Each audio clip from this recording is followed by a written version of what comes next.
Welcome to the Eventful Podcast, where real conversations meet big ideas. This is where the real journey gets shared. It's honest, It's inspiring.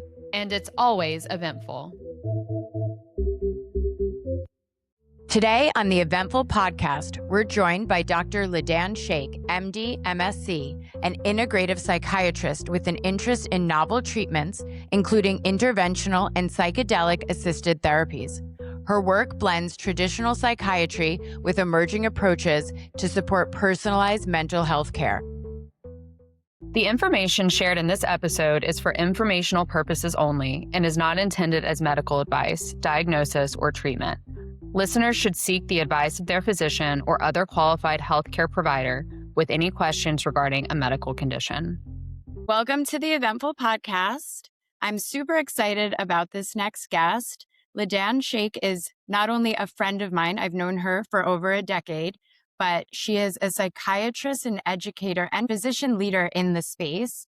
And we're going to get into some very interesting things on this podcast. So with that being said, I would love to introduce you to Ladan, and you can just tell us a little bit about yourself. Thank you so much, Mayor, for having me on the show. I'm really looking forward to talking to you guys, and it's always a pleasure for me to talk to other women who have excelled in their field and expanding in this space. And I'm just very grateful to be here.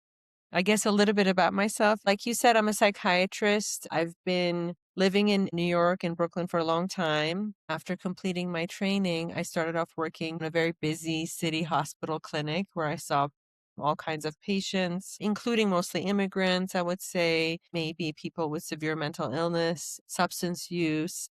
And I did that for a very long time. I've always also had a little private practice, which, over the past, I'd say 10, 15 years has been growing and expanding. And at some point, I felt I could do a little bit more deep work in my private practice, even though I've kind of missed having the access to people who really need psychiatric care. I had to see patients at a very, very fast pace there. So now I get to really spend a lot of time with people. And my office is in Williamsburg, Brooklyn, and I tend to see more young, but I'd say young to middle-aged clients. A lot of women, I'd say I see a fair amount of reproductive psychiatry patients. I see a fair amount of just younger people who are trying to define themselves or work on anxiety, depression, mood, or expansive sort of self-knowledge work. And yeah, I guess that's sort of the gist of things.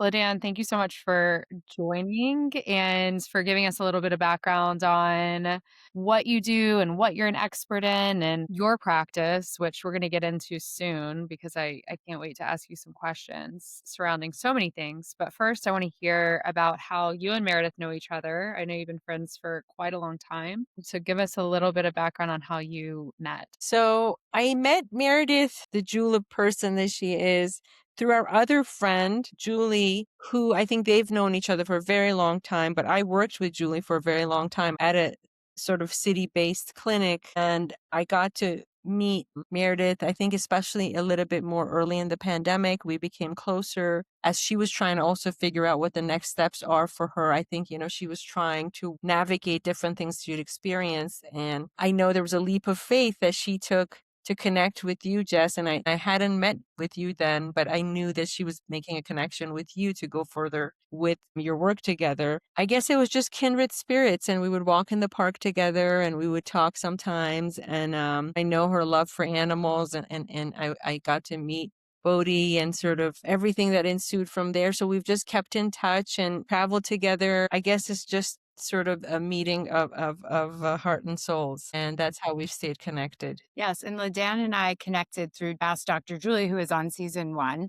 And I know that we had a lot of listeners on her episode. We really enjoyed that. But Julie's a great connector. And so she always wants her friends to be friends, even when she's out of the picture. So she kind of knows how to pair people. And we immediately connected, and we used to be neighbors just a couple of blocks away. So I really got to know Ladan and got very interested in her work. And I always related to her on the level where we were females, but always eager to learn more and grow more within our businesses. And we're constantly trading business ideas in this. I know I always looked up to you for advice, and you've even asked me for advice on business stuff. So yeah, we just So connect. our love for the world, I think traveling and people and sort of exploring Hmm. For has sure. been there. I love that. Well, and I know, Ladan, I spent some time with you this past summer as well and got to know you a little bit better. So that was super fun. And we're very happy to have you here today because I want to dig in on some other questions. I know when I hung out with you this summer, I just kept asking you questions about psychiatry and what your day to day looks like and your practice and how you work with people. So I would love to hear a little bit more about how you found your way into psychiatry and what drew you to that as the field that you're in now. For me, it was a kind of a complex decision. What do they say? Like the way you end up in different fields in medicine, sometimes, like they've studied, like the people who end up in cardiology, if you look, they have more percentage of heart defects and let's say the other people who have been chosen. Obviously, that's not the reason you only go to cardiology, but there is a little bit of propensity for things. And I think for me, I'm an immigrant. I'm someone who has moved here at a young age from Iran. My family is of a mixed background. My mom is half French. My dad is from Iran. And when I came, we weren't really planning to stay, I think, even in the States when I was younger. There was always these sort of emotional challenges, I think, along the way. And even my relationship with medical school was complex in the sense that there was a part of me that connected with that decision, but another part of me, I make fun of my parents that they have immigrantitis and they sort of weave their way into kind of encouraging me very strongly to do something that was pragmatic like medicine, even though there's parts of me that wasn't interested in it, wasn't engaged in it. So when it came time to me deciding my choice in medical school, I really had a hard time because there was different things I liked, but there was also a fundamental part of me that felt like I shouldn't be doing medicine at all. And so I think when I did my psychiatry rotation, I always really liked it. I thought it was really interesting to connect with people who were really different. And my first rotation was psychiatry, and it was in a very intense long-term psychiatric facility where my first patient, I still remember him, was a man in a polyester suit, and he had been wearing that suit for probably a good 10 years every day, and he thought he was the captain of a train sort of conductor. And so I remember really, really enjoying that kind of work and how profound it was. But then when it came time to me choosing, I kind of wasn't sure. And so I actually took some time off because I was so conflicted about staying in medicine that I actually took some time off after medical school and I didn't know if I wanted to continue. But I did my own therapy at that time. And I felt like this is something I can connect to. So I actually went back and I did my residency in New York. And that was how I sort of started. And it did turn out to be a very good choice for me, even though there was a rocky start. So that is sort of how I ended up in this field. One of the aspects, most of medicine is quite, even though actually some medical schools, there's more female enrollment now than men, there are fields that are very male dominated, like almost all of surgery, radiology, I would say anesthesiology maybe. But psychiatry is actually one of the more female forward fields. And there are a lot of leadership positions that are filled by females, actually. So some chairmans or some heads of departments or residency directors or things of that sort, which is very appealing. That is not the reason I chose it. I just fell in love with the aspects of sort of deeper sense of getting to know someone and asking about their emotional well-being when you meet with them, as opposed to what part of your body is really hurting. Or I really appreciated having that kind of connection with someone. Over the years, we've planned more than 1,000 events around the world, which means we've spent a lot of time inside incredible hotel properties. From remote ranches to historic estates to urban icons, we've seen firsthand what makes a venue truly work for groups. In each episode of this season, we're highlighting one property that we love or that has seriously impressed us. Today's property spotlight is Rosewood Villa Magna in Madrid. A blend of historic grandeur and modern refinement, it offers an incredible backdrop for international conferences, incentive trips, and leadership gatherings in the heart of the city. I'd like to get into a little bit of chronic stress. People who have demanding jobs or own businesses or just have jobs in industries like we do. Meredith and I actually had a call with our own coach earlier today where we're talking about it's kind of like therapy, but when we go on his calls, the first question he always asks us is phrase for how you're feeling right now. And I said, I feel like I'm in a trash compactor. Like I just feel pressure. So it's really timely that we actually had this conversation with you today because I want to talk about burnout. Not that I'm burnt out, but what are the signs of burnout? How do people overlook burnout?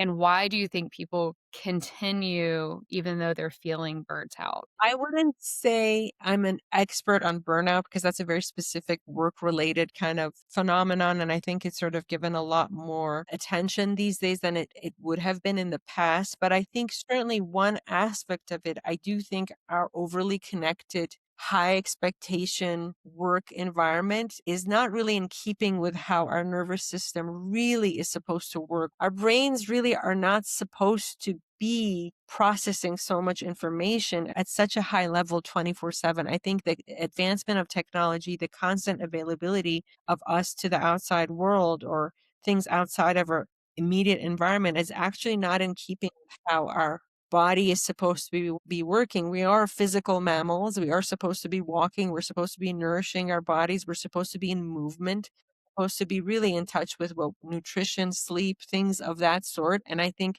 we're very much in a place where productivity rules. And what that means is if now the processing speed of how the brain is not really at the same level of technology. So I do think that really is a very high inflammatory state for the brain, to be really honest, to be constantly, for example, focusing on one thing for hours at a time or sitting and sort of getting bombarded with a lot of information with devices, with the attention economies has really impacted our real nervous system. And I don't think it's really in keeping with a holistic way of living. So I do think the intense desires of the capital markets has created burnout for us in the sense that there is just a demand for better, more, faster, quicker. And I do think there's also pushback against this with, I know, slow food movements or other ways of being that are now sort of becoming the more coveted, and the real kind of luxury has become around that, has become around time and space and body centric. And I do think that's part of why we are a little bit out of alignment in some ways. And I think this also leads, by the way, to a lot of the work around our psychedelic work. I do think there's a movement globally towards refining ourselves, becoming more in touch with our needs and sort of finding ways for which we are more in touch with our environments and ourselves, and as opposed to kind of just keeping things status quo. I do think there's a disconnect that's happened that also leads to burnout and just this lack of connectivity. And I think that also kind of is a part of it. I mean, I think the symptoms of it are not that different, to be honest, than clinical anxiety and mood shifts. I just think the difference is that it's very much related to the workspace, or maybe hypervigilance and sort of worried thoughts that don't stop, or sort of negative looping, or difficulty with sleep, not, I guess, having a sense of content internally. I think there's that in a sort of in a soft way of describing what comes up with that. And I guess people don't feel they have an option to say no because it is a competitive world we're in.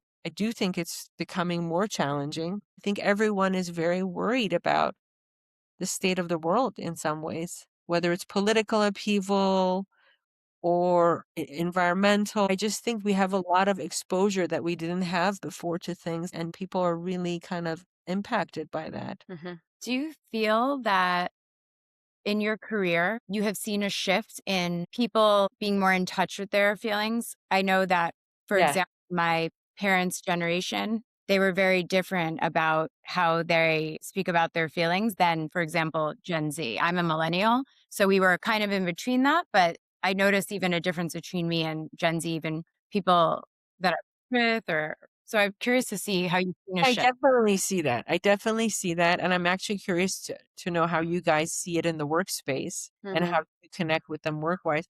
What I find definitely, and I don't know if this is in New York or the cohort of people I see, is the I'd say the younger millennials or the Gen Z are very much more invested in emotional aptitude in terms of who they date or who they're friends with. They're much more interested in just the emotional space Mhm.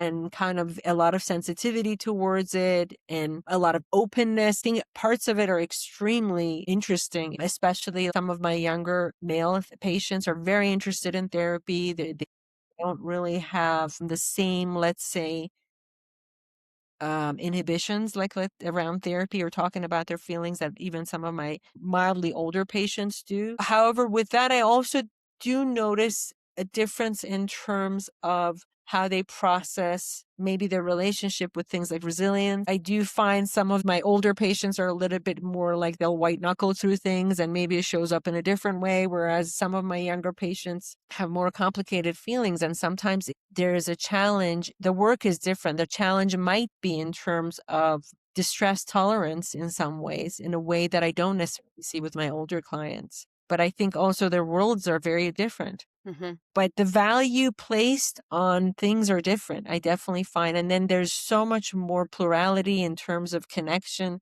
with gender, body, traditional ideas around femininity, masculinity. I think those are really different, I think, with my younger clients for sure.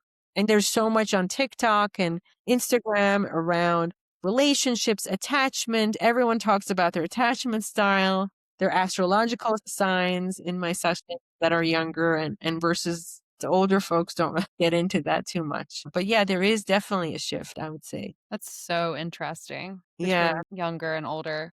Do you guys find that in your work with your clients, there's a difference? Well, I think it's twofold. I guess on a client level, we don't get to know people quite as Yeah. deeply sometimes, right? And I'm sure when you're a psychiatrist too, the way that you are with maybe a Gen Z is a little bit different than one of your older clients. You kind of shift just based on what they're saying. But I do notice a difference. There's more boundaries with the younger generation. Mm. Even at work, I respect it in many ways. I think my generation and older, like Jess and I talk a lot about work ethic, right? And I'm not saying that they don't have a work ethic, but I just think that we white knuckle it a little bit more than maybe Gen Z. Jess, do you agree with that?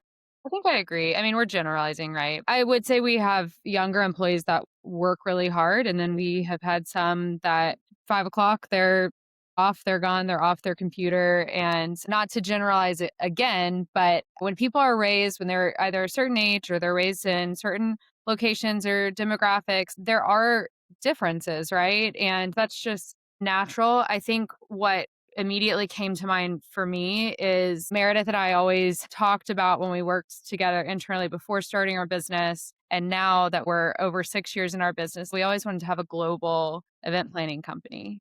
And it's amazing. We're so proud of it. It sounds super glamorous. However, global means that you're dealing with all types of different people all the time. I'd say it's not so much age for me as it is different. I mean, even different parts of the United States. I mean, not even to get into politics and religion or anything like that. Just even we had an event in LA last week, and that event, not saying for better or for worse, it's just different. They run events differently than we run them in New York, and we run events differently in Atlanta than we would in Paris. So to me, it's more cultural and different countries and just cities. And so in that way, it's been really interesting running our business, dealing with vendors from all over, and also working on a daily basis with clients from all over. There are things that'll happen, whether it's good or bad. And we'll say that's the way they do it in the Czech Republic. That's the culture in Spain. They're hardworking, but they don't answer emails right away. That's just part of it. And so I think we've really had to be nimble with that. I think that's also interesting in the context of what you were talking about, which is the relationship to things like burnout. Mhm. And there's cultural, certainly differences around work, Mhm. the concept of work and sort of what one deserves in terms of labor. I think that's very fascinating, actually. Mhm. And our value system around work ethic versus like just human based value, these are all things that are shifting all the time. And I think I think you're right. They're not universally the same in different countries. So I do think that's fascinating. I would actually, if you don't mind, like to talk a Sure. little bit about demographics of your patients and women in particular. And I know everybody's different again, but what you might be seeing across the board. Meredith mentioned that we had Julie on our podcast last season. We talked a lot about what she was seeing in her female clients. And I thought it was very interesting just to hear about what you're seeing, general trends. I know that there are a lot more single women these days as well, just everything surrounding that. So, in terms of the kinds of trends I'm seeing among my female patients, I guess there's some trends that are more sort of in the psychological aspects. And then I guess what are some of the things they're contending with? What's really been nice is I think what we were saying already, that there's just much more of an openness. Like I see so many of my clients who just, it's almost like become standard for them to get therapy, which 5 years ago was not something that everyone would have. So when I was training, certainly it was very much supported and encouraged for you to also be in your own treatment. And I remember at that time, I of course engaged in that, but that wasn't the norm and that wasn't something that everyone had experienced. And I was someone who was in psychiatry. So I certainly didn't come up at a time where all my friends were in therapy and they had their own therapist. And I really think now, especially in demographics like New York, it's almost rare for a certain group of up and coming women and men, but more women, that they don't have their therapist. It's like I go to the gym, I see my therapist. And so that's become a trend, talking about your feelings. And so I do think that has really made it easy for people to come with a lot of types of things that they talk about. And then I guess in terms of the things I see, we're very sort of indexed highly, I'd say, for talking about trauma, I think, compared to maybe 5, 6 years ago, even, where there's trauma with a big T and a trauma with a little t, but there's a lot of focus on that, which I actually think is fantastic, because I do think we're in a place where maybe in the past things were not acknowledged. But yeah, I definitely see people coming and talking about trauma quite a bit, relational connections. I definitely have, since the pandemic, seen much more of a request for executive function, ADD kind of support. And that is really something that I think there's been an uptick, which I hadn't really seen in the past to this level. And I don't know if that's really from device use or because people need to be productive and they are very distracted or they have more to do and they're having a hard time resourcing that. And then, of course, certainly there's a lot of dynamics around relationships that are coming up, especially in big cities like New York, I would say, where people defining the relationship, what is considered a successful relationship. Expectations around long-term connections have changed in terms of their connections with, do I want to have a single partner, open relationships, monogamy, non-monogamous, polyamory. So a lot of sort of shifts in terms of styles of relationship. And that has definitely shifted. I'd say even in the past 5, 6 years, I've seen a big shift in that. The different stages in the early part of dating in terms of defining the relationship. Is it exclusivity? These were things that would not be so, I think, top of mind in the past. Find that way, certainly in my female patients. But, I've also had similar things in my male patients. So there's a lot of sort of the difficulties in terms of the relational space, I think, that comes up. And I do think that's universal. But more broadly, I think some of the things you were saying before, Jess, like people who are really struggling with anxiety, with depression, and connectivity, loneliness, wanting to connect. On the one hand, we have a lot more attention to options. That was, I think, some of the things we had talked about before, was we are moving also in psychiatry, certainly in a direction that's a little bit of a shift, I would say. We are really moving towards not just pharmacological and therapy-based treatments for mental health, but we're really moving into sort of what we call interventional psychiatry with use of things like psychedelics, transmagnetic stimulation. We're really moving towards even wearables where people may be able to boost their circuits in the brain through things like electricity, use of magnets to increase sort of energy and like an anti-inflammatory kind of response in the brain. And so this is what's very exciting to me these days, as well as sort of obviously the psychedelic space has blown up. And I think some of it is like anything that happens initially, there's so much of excitement about it. And then sometimes there is a little bit of recalibration of expectation, but we are shifting. I do see a shift in terms of sort of where things are going, in terms of the future a bit. Well, first off, Ladan, just having known you in the last decade, you're always trying to keep up and learn new approaches. I do think that there are some doctors, particularly in the mental health space, that kind of just stick to the way that they've been. I have maybe been to some of them. But Yes. what I love about you is that you're, when I'll call you on the phone sometimes, you're like, I'm at a seminar for my psychedelic work. You're part of all these groups. Can you dive a little bit into your lust for just constantly trying to learn and not saying better yourself, but being open to different types of practices? Because I do think that everyone struggles no matter what with the brain, like your Yeah. mental health, no matter what. So I think out of all of the medical fields, I think it's the most universal, in my opinion, just because the brain is so complex, right? And everyone has feelings and emotions. I might never have a heart problem, so I might never see a cardiologist, right? But with your field, I think it's so important to constantly like stay on top of that and be Yes. open to different approaches. I'd love to hear a little bit more about that. And I'm personally very fascinated by psychedelic work. Yes. I mean, I think what is fascinating about the brain is also what has made it the most challenging. It is unlike the other parts, it's not a very accessible part of the body. If you can't just take a little biopsy and look at it and see what's going on. So we've had a lot of sort of different traditions in psychology and psychiatry, and some of it has been really beautiful stuff, and some of it has been some of the darkest aspects of healthcare with lobotomies and all kinds of things that people would do. But having said that, it also leaves a lot of room for knowledge, learning, expansion around it. And the brain is a very specific type of tissue in that we know now that it has a potential for regeneration and healing, but it's not the same as a skin where you get a cut and it grows back really fast. So it has really delicate aspects to it. And that's why, so if someone has a stroke, they may not be able to move that part of their hand or foot or something again because that tissue can not regenerate very well. So it's a very sort of both powerful and delicate tissue. And the same thing with psychology in that there are behaviors and different aspects to it that become very repetitive, but then there's always an opportunity for change and growth. And so in terms of my own connection with it, I guess I always feel somewhat unprepared, even though I have a lot of training. I think you can never get to a place where you're fully confident in this space because there's pharmacology, then there's therapy, then there is sort of mindfulness-based works, there's behavioral-based works. There's so much you can do in this space. So I think if you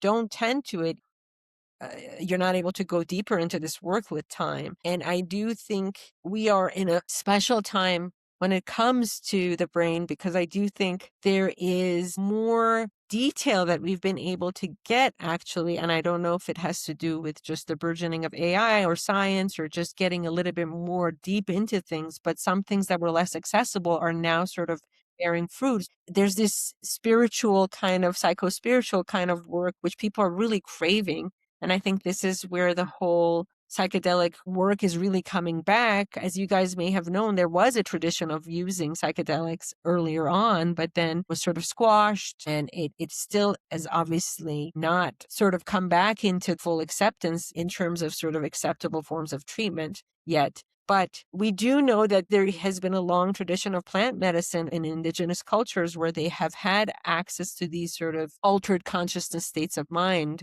And I think part of why I think people are responding to it now partially is sometimes you can have an experience that allows you to go deeper into some of the difficulties you're having in a way that language doesn't. And I think it's like an other than language based type of healing. Sort of like meditation is, sort of like deep breathing exercises, body based work is. I think we are in a space where people, when they go into a psychedelic space, they sort of feel different around some of their traumas. And this also comes in line with all the focus on trauma that we're having than just talking about it. So let's say someone who's been in therapy for a long time and they talked about loss or grieving or something that has been really traumatic for them. They are saying that when they are in the psychedelic space, they can sort of come out of that having shifted things internally in a way that they couldn't have before just by talking about it in a conscious state.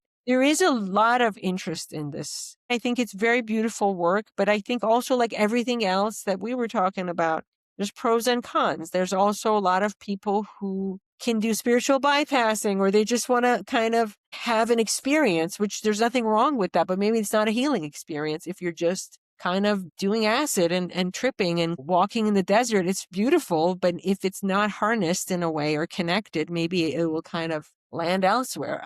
It's really special work. And I got trained in doing this ketamine-assisted psychotherapy several years ago, and I have been using it in my clients judiciously in small doses where, you give a small dose of ketamine. Usually I give it in an intramuscular injection where people will go in a place where then they're sort of like, sometimes depending on the dose, they are able to have sort of more free association, almost type of conversation with you. And sometimes some material comes out that maybe is not so accessible in a more conscious state. So that's sort of part of the kind of work that I do but I do it more with my clients that I've known very well.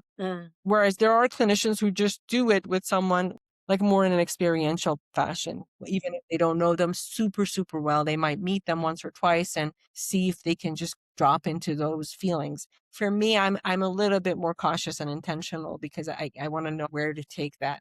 And I'm still kind of learning. Sometimes I'm like, I don't know where we went with that. And I think the client knows that. I make them prepared. And sometimes it does really move the needle where they're like, okay, I feel like I'm more able to access things that I couldn't before, even when we talked about it very clearly. And then, of course, there's MDMA, there's psilocybin, and they're all very different molecules with different footprints. But all of them have that same quality where you may be able to go further in your healing process than you would in a fully conscious state. I mean, when you're doing these trainings, you also are asked to try the molecules. I like how you call them molecules because they are. But They are, yes, or however way yeah, you yeah, want. no, I love that. And some have worked differently than others for me. But I've had a lot of my colleagues who kind of do it more regularly, I would say. And some of them have really found it super helpful. That's fascinating. It really is. I mean, I have so many questions. I feel like we should invite you on again. We spend a lot of time on this show talking about what actually makes events work, how strategy, leadership, and momentum come together in real life. That's exactly why we built Prospect 365, our partnership model for teams producing multiple events each year who want a strategic partner, not just a vendor. We stay close to your events calendar and your marketing goals, giving you consistent expertise, predictable support, and a team that truly feels like an extension of yours. If that sounds like the kind of support that your team has been looking for, you can learn more at prospectevents.com/prospect365. So I just wanted to pivot a little bit, and you actually brought up something about my next question, which is AI.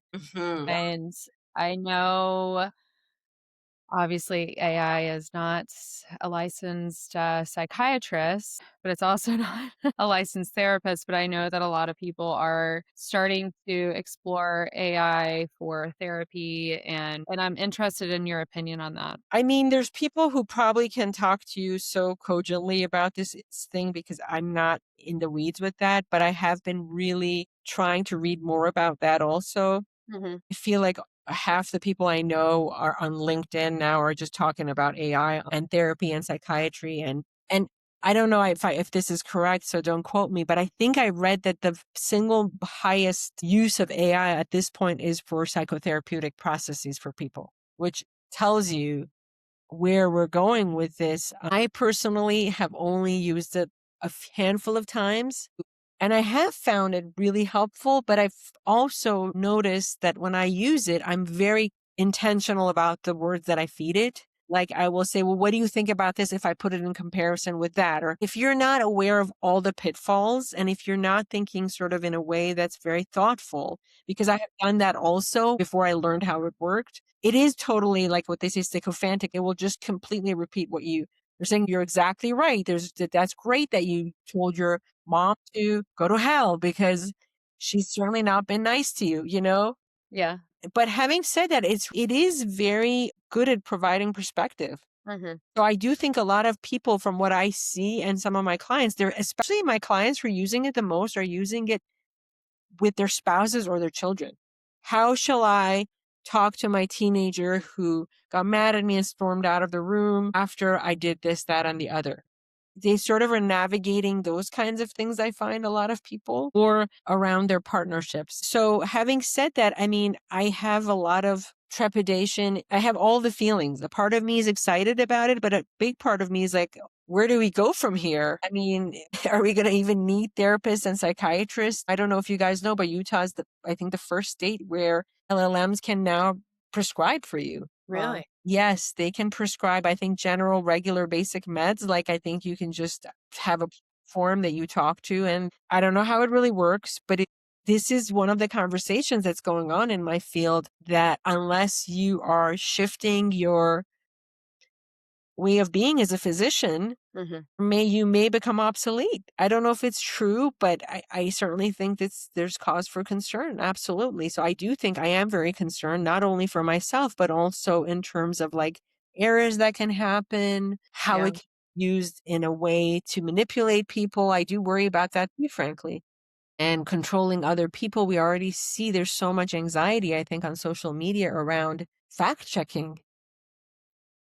And if we were to pair that with psychological tools or what have you, or language that's kind of unsafe, I do think that that's concerning. I'm also seeing a lot of people are using it for just the same way like they would maybe talk to their friend, but Mhm. because it's more accessible and easier, they're using this device. I also wonder like how will that impact social relational development? I think you guys have probably read about this. There's people who have full on connections and Oh, partnerships yeah. AI with boyfriend. their devices. They have names for them. They have intense feelings that they develop. Just his face. And then between that and getting your sexual and emotion, your physical needs through, Yeah. Pornhub, I don't know. Who needs anyone? No, There's a I le do think I think it's gonna be very much like the quiet luxury space. Do you think eventually there's gonna be actually such a coveting for human connection that that's gonna be the true, more sort of coveted. It's same thing that's like, I mean, you could kind of do an app for exercise, but I do think people really appreciate. I mean, I don't know about you guys, but I find this gym, it's just jam packed in there. And I'm like, this is like the club of the 90s. Nobody is dancing anymore. They're just going to the gym. But I think it's people wanting to be in community. I really think Yeah. people want community. I just think that's interesting because you were talking about your work kind of earlier too. And just when Jess was asking you about like burnout and stuff, remember we were on lockdown with COVID. We're meant to, you can't manipulate the mind that much, right? Because Yes. Yes. we like the history of just our science, we're meant to be in communities. We're meant to be with people. So like that's why during COVID, I'm sure you saw so many people struggling mentally because you're not meant to be in isolation. So it's the same kind of with AI. I mean, I'm not a researcher on it, but I can't imagine that that's going to ever take away the need for just humans to need to be with other humans. And I just think if you're vulnerable, you're going to fall into these traps the same way that they are finding. I mean, you guys saw Adolescence, Mhm. right? Did you see that show? It's That really good, series? Yeah, it's about right? young boys Yeah. who are and basically like this whole culture of incels and sort of people who are really, let's say you aren't someone with great social skills, you are someone who could fall through the cracks and maybe you aren't getting support somewhere. So now you found these tools by which you can harness your power, which is very sad actually, because I think probably most of those people need community and connection and love and understanding, and they're not getting it. And I think it's easy to do because before I think you'd have to go and talk to someone in the playground probably. But now I think between all the ways by which you can avoid, it can become more problematic down the road. So I do think what you're saying is 100% true. And I do think there's also a reverse backlash where a lot of people want to do things in community, even like the psychedelic stuff. A lot of it is done in community. There's community psychedelic journeys as opposed to just individual. And a lot of people think that that's how we heal best Mhm. by sort of being seen in pain with others, you know? Mhm. like how they would if you back in the day, if there was someone in community who wouldn't be doing well, they'd bring them into a circle and you'd sit around and maybe you would do some rituals and it would heal them. So I do think there is like a whole movement, backlash movement, individual versus community pull all the time with this stuff that hopefully we can navigate together. Yeah, not to bring it back to work and business, but I tell Meredith, knock on wood, that we're one of the industries that is actually safe from Yeah, AI because I think there's such a draw, especially in sense, right? corporate events. Yeah, of course, social events will always be there, but in corporate events, because people are so isolated, Yes. working from home or working in various locations, not being in an office. We all remember the days of being in an office, and I know some people have gone back to the office, but for us, those days are over. For a lot of our client companies, even if they're big or small, those days are over. And so I think in just sort of wrapping this all up, and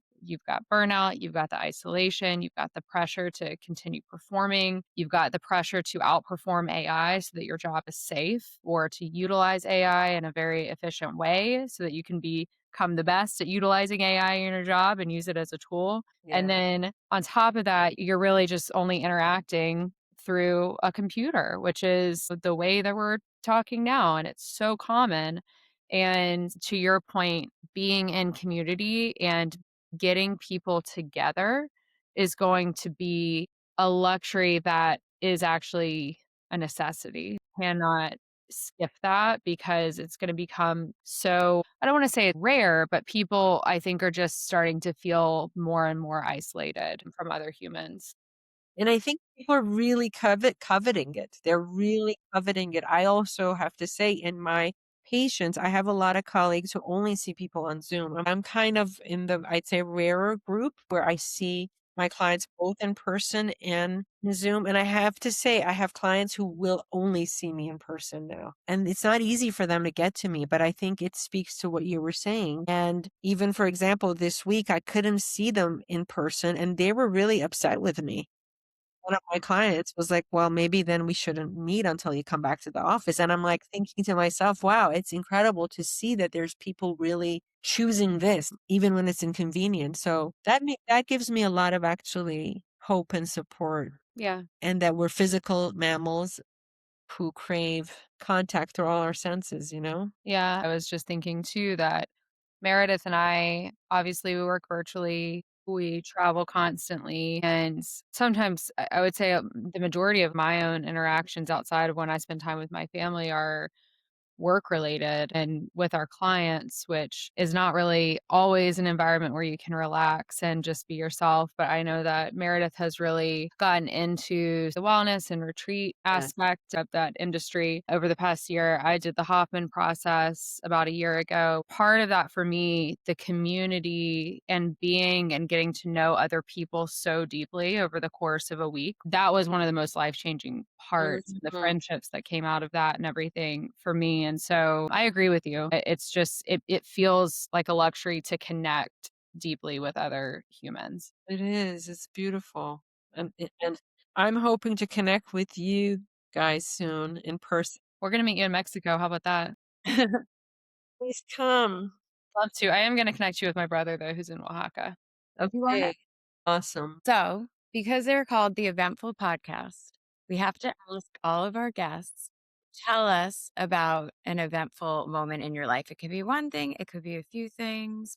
That's a really hard one. An eventful moment in my life. I have so many. Well, one thing that has been a bit of an eventful activity for me this past year was that I've refound my love for art and making art and doing sculptures. I had a bit of a hard year last year, both for personal reasons and political things that are happening in my country. And so I connected with a woman, female ceramist, and who was teaching classes. And I decided to take one of her classes, even though I hadn't been doing any sort of artwork for a long time. And this connection has been a really beautiful part of me that I've reconnected to, that I'm making sort of these large vessels and different shapes and working with clay. And guess that has been a recent eventful connection I've made. with someone. And even though it's been on Zoom speaking about things, just it's been such a deep connection. And there's been other people in these classes that are from all over the world who are taking these specific. It's a little bit more of a kind of a deep craft, I'd say. So, and just having her as a teacher and a mentor and feeling like we're all different places and kind of creating has been very beautiful for me. I And love that. it's also inspired this trip to Mexico for me because I feel like I want to be not just in New York, even though I love New York and where I feel the most comfortable, but it's kind of made me think of like maybe I need to be elsewhere. Mhm. I saw her beautiful work. I think I even sent you a video, I Jess, right? know. I saw videos of your sculpture. But I that's was so like, sweet. She's I so want that one and I want that one. right, right. Well, I'm doing some more, but yeah, I still have a ways to go, but it's been really fun. It's been a great, eventful connection. Well, Ladan, it has been such a pleasure having you. It was so fun to talk to you. Even though I've known you for a long time, I just learned a lot as well. And I know Jess Oh, did. So we really thank you for the time. And I'm excited for all the listeners. this was so amazing. I loved it, and I Thank can't you. wait to see you soon in person. Thank Same. Yeah, you. take Great care. to see you. Thank you. Bye. Thanks for listening to the Eventful Podcast.